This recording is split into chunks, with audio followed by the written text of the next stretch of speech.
In today's video, I'm going to teach you how to embed a PDF in Google Sites. By the end, you'll have your documents seamlessly integrated into your site, enhancing your content and providing valuable resources to your visitors. Let's dive right in. First things first, you'll want to navigate to your desired Google site. If you're not already familiar, Google Sites is a handy, user-friendly platform for creating websites. You can access your site by going to your Google Sites homepage and selecting the site where you want to add your PDF. Once there, you're ready for the next step.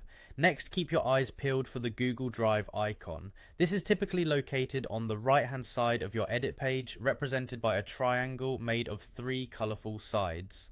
Clicking this icon will take you to a familiar space, your Google Drive. This is where all your saved files live, making it an essential step in our journey. Now, it's time to browse and select the PDF file you wish to embed. You'll want to navigate through your folders or simply use the search bar at the top of the Drive window to find your document quickly. Once you've located the correct file, give it a click. Remember, selecting the right file is crucial, so take a moment to double check the name and details to avoid any mix-ups.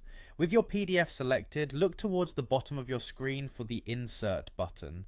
Clicking Insert will work its magic, placing your PDF directly onto your Google site page. Now, your document is not just sitting as a deadweight file, but it's accessible and interactive for your site's visitors. Finally, the all-important step is to click on Share.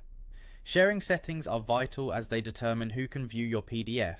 You'll find the Share option by clicking on the little person icon with the plus symbol, probably near the top right of your screen. Here, you'll want to adjust the permissions according to who you'd like to have access. For most public sites, setting it to anyone with the link can view is usually appropriate, but always consider your specific audience and confidentiality needs before deciding. And there you have it, in just a few simple steps. You've successfully embedded a PDF into your Google site. With this, not only is your PDF well integrated into your site, it's also accessible to those who need it the most. This method offers a seamless way to enrich your website, making it a valuable destination for information and resources. Thanks for tuning in, and I hope this guide helps you make the most out of your Google sites. Until next time, happy embedding.